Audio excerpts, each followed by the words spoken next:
താനിത് എത്രാമത്തെ ലീവാടോ? കഴിഞ്ഞ മാസം ലീവ്, അതിൻ്റെ മുമ്പത്തെ മാസം ലീവ്. തനിക്ക് ഈ പണിക്ക് നിർത്തിയല്ലേ കൂലിപ്പണിക്കുമ്പോൾ കൂടിടൂ.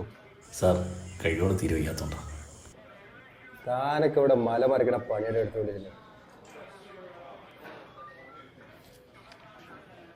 തനിക്ക് ലീവ് വേണമെങ്കിൽ മോളോട്ട് വിളിക്കാം. അത് പിന്നെ ഓരോരോ ചോറ് കൊടുത്തു. ഹലോ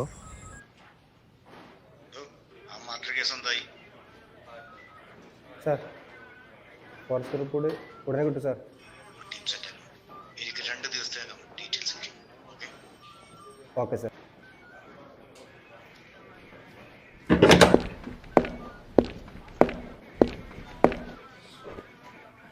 ഇതാ മർഡർ കേസിൻ്റെ ഫയലാണ് സാർ.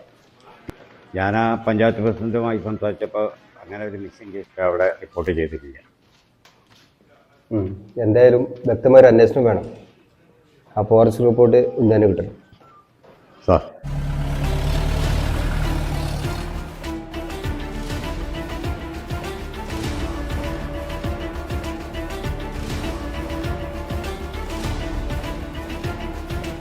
സാർ, ഈ ബോഡിയുടെ മുഖം വല്ലാണ്ട് വികൃതമായിട്ട് കാണുന്നുണ്ട്.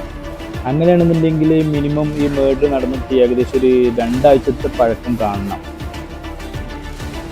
സാറ് പറഞ്ഞ പോലെ ചാക്ക് ഇങ്ങനെ തുറന്നു കിടക്കണമെന്നുണ്ടെങ്കിൽ വല്ല നായയോ പട്ടിയോ കടിച്ചതാവാനാണ് ചാൻസ്. അതുകൊണ്ട് ഈ മുഖം ഇത്രത്തോളം വികൃതമായി ഉള്ള രൂപത്തിൽ കാണാനുള്ളൊരു കാരണം. But there was something else that surprised me, sir. What? You know what, sir? ബോഡിയിൽ നിന്ന് 2 ബുള്ളറ്റ് കണ്ടെടുത്തിട്ടുണ്ട്. പക്ഷെ ഒരു തുള്ളി പോലും ബ്ലഡ് സ്പ്രെഡ് ചെയ്തിട്ടില്ല. വാട്ട്? അതെ സാർ, ആ മേർഡർ നടന്നത് ആ പ്രദേശത്തല്ല സാർ, മറ്റെവിടെ നടന്നിട്ടുള്ള ഒരു ക്രൈമാണിത്. ബോഡി ഇവിടെ കൊണ്ടുവന്നിട്ടു എന്ന് മാത്രം.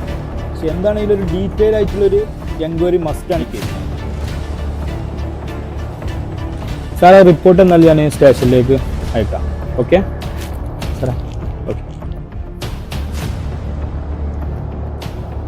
സാർ, അങ്ങനെയാണെങ്കിൽ ആ ഫോറൻസിക് പറഞ്ഞ പോലെ ആ കൊലപാതകം മറ്റെവിടെയോ നടന്നതാണെങ്കിൽ ആ ബോഡി ഇവിടെ വരാൻ കാരണം